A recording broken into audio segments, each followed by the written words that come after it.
तो मेरा एक सुझाव ये है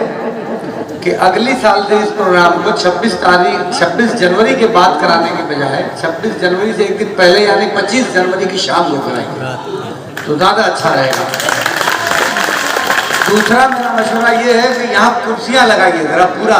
थोड़ी देर का रास्ता बंद हो जाएगा 2-3 घंटे के लिए, और पूरा कुर्सी लगाइए पूरा, ताकि सलीके से सब लोग बैठ जाएं। जब लोगों के बैठने का नज़्म अच्छा होता है तो जो सुनाने वाले लोग हैं उनका भी दिल लगता है और जो सुनने वाले लोग हैं उनका भी मन लगता है, तो इस पूरे प्रोग्राम में थोड़ी खूबसूरती आ जाएगी। इसके लिए अगर माल पानी की दिक्कत होगी तो मैं मौजूद हूँ, चिंता मत करिए।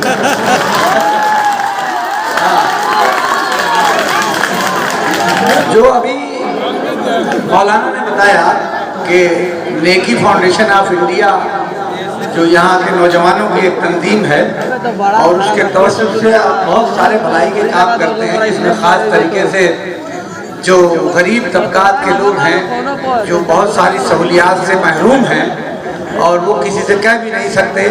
बाइज्जत और बावकार लोग हैं तो लोगों को पता नहीं चलता, तो आप लोग ऐसे लोगों के बारे में पता करते हैं। और रमज़ान की चाहे वो सहरी या अफ्तारी की किट हो, चाहे ईद की सवैयाँ हों, चाहे और दूसरे जो काम आप करते हैं, ये बहुत ही नेक काम है और इस टीम का हिस्सा मुझको भी आप बनाइए, इस नेक काम में मुझे भी आप शामिल करिए और इसमें मैं आपको यकीन दिलाता हूँ कि हर तरह से आपको दामे दिल में सुखने हर तरह से आपकी मदद करूँगा। चूँकि यौम जमहूरिया गुजरे हुए 2 दिन बीता है, इसलिए उस सिलसिले में 2 मिनट में अपनी बात करना चाहता हूँ, फिर अपनी बात को ख़त्म करूँगा, मुशायरा फिर सुनिएगा। देखिए नवंबर 1949 में जो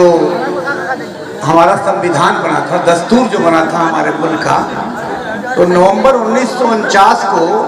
वो मुकम्मल हुआ था और अधूरे तौर से वो नाफिज भी हुआ था।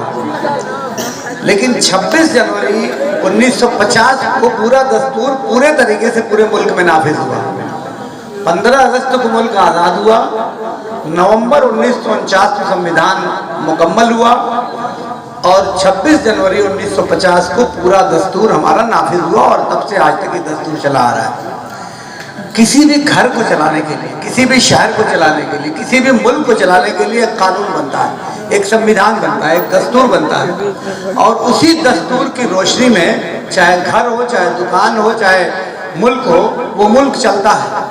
इसलिए वो बहुत ही कीमती चीज़ हो जाती है और हर कीमती चीज़ की हिफाजत करना हमारी जिम्मेदारी है।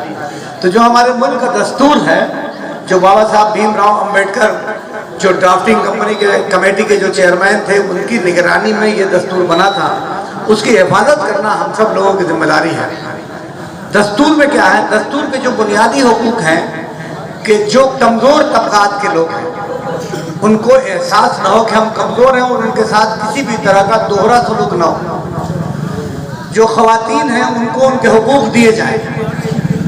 जो जालिम हैं उनके खिलाफ कार्रवाई हो और जो भी महरूम तबकात हैं हमारे मुल्क में, जो गरीब तबके के लोग हैं, चाहे ज़ात और बरादरी के नाम पे डिस्क्रिमिनेशन होता है,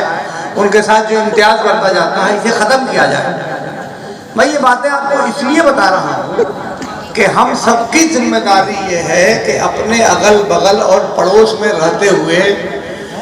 ये नज़र रखिए कि किसी के साथ कोई जाति ना हो। अभी आप लोगों ने यहाँ के चौकी इंचार्ज साहब को शाल पहनाकर इज्जत दी, मुझे बड़ी खुशी हुई और मुझे बेहद अच्छा लगा, क्योंकि जो लोग भी आपके बीच में हैं, जो काम कर रहे हैं, उनकी हौसला अफजाई करना हमारी जिम्मेदारी है। जैसे हर मोहल्ले में आप देखते होंगे, आपके मोहल्ले में भी होंगे कि रात को 2 बजे भी अगर आपका ट्रांसफार्मर खराब हो जाए, कोई तार टूट जाए, तो कुछ नौजवान लड़के आ जाते हैं और उसी रात को ठीक कराने की कोशिश करते हैं। उनको न वोट लेना होता है, भाई हम लोग कोई काम करते हैं तो हमारे ऊपर आप कह सकते हैं कि हम वोट लेना इसलिए कर रहे हैं,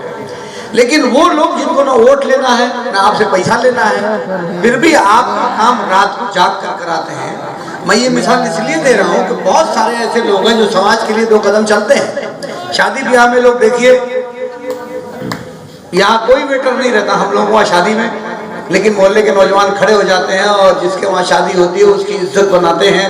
और उसके लिए अपने घर की शादी समझकर उसका काम करते हैं। तो ये एहसास जिम्मेदारी है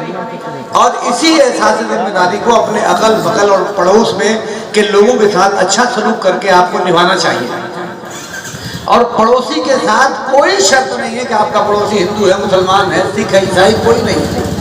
हमारे मजहब ने तो ये कहा कि अगर मुसलमान का पड़ोसी भूखा सो जाए और आप भर पेट के खाना खाते हो तो आप मुसलमान नहीं हो। ये नहीं कहा कि आपका पड़ोसी कौन होगा, लेकिन अगर आप मुसलमान हो और आपका पड़ोसी भूखा सो जाए और आप भर पेट खाना खा के सोते हो तो आप मुसलमान नहीं हो। यानी इसका मतलब ये हुआ कि जो भी आपके पड़ोस में हैं उनकी हिफाजत की जिम्मेदारी होनी चाहिए, उनकी निगरानी की जिम्मेदारी होनी चाहिए, उनके हुकूक की जिम्मेदारी होनी चाहिए। दूसरी बात मैं ये कहना चाहता हूँ कि जो लोग अक़लियत में, जिनकी तादाद बहुत कम हो,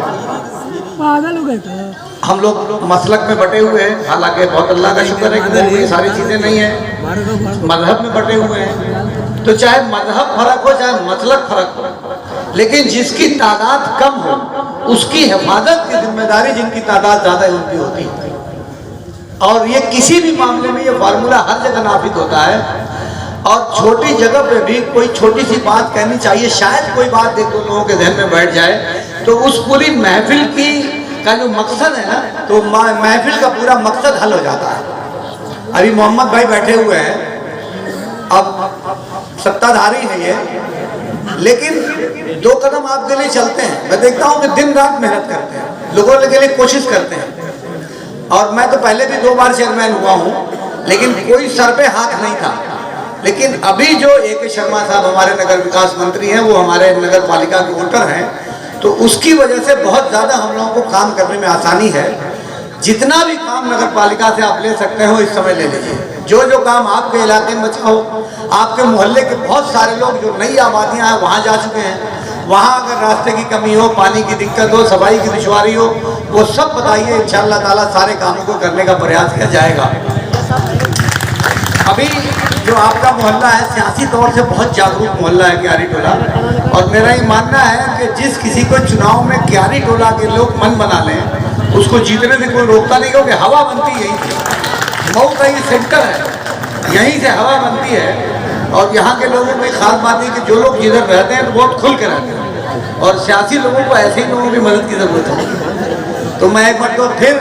आप तमाम लोगों का बेहद शुक्रगुजार हूँ और इंतज़ार करूँगा आने वाली 25 जनवरी 2027 का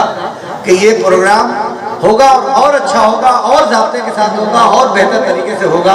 तो शायद हम लोग कामयाबी मिलेगी। और मैंने जो बातें कही हैं, मैं यकीन करता हूं कि नौजवानों की बड़ी तादाद यहाँ दिखाई दे रही है, तो कुछ लोगों ने मेरी बात को अपने दिल में उतारा होगा।